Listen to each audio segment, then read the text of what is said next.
Бъди благословен, бъди благословена.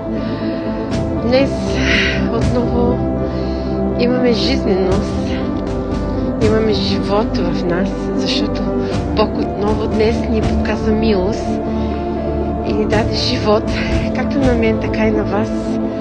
Бъдете благословени. Искам и обичам да насърчавам, защото знам, че една душа е по-важна за Господа.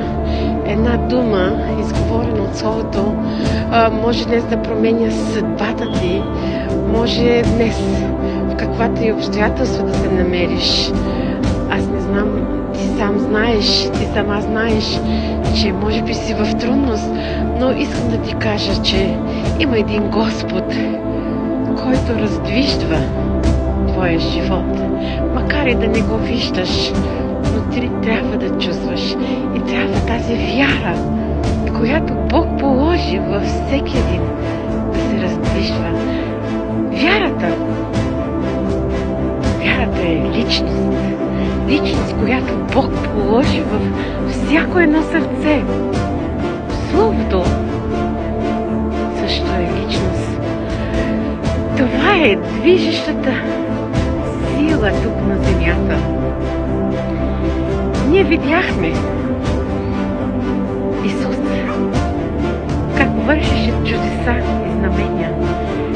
Единородният Божи Син, който беше пълен с благодат и истина и живя между нас, човеците. Тази вяра, тази благодат днес лежи върху мен, върху теб, върху дома ти. Раздвижи вярата.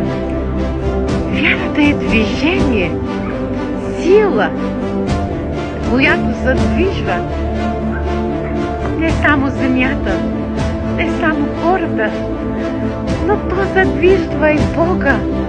Бог работи в тебе. В Марк 34, Марк 5 глава, 34 стих надолу, казва за една вяра. Дъще, иди си, твоята вяра те изцели. Не, ако твоята вяра угаснала, разпали вярата в тебе.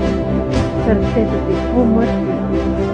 Бъди изцелен чрез думите, които Бог казва.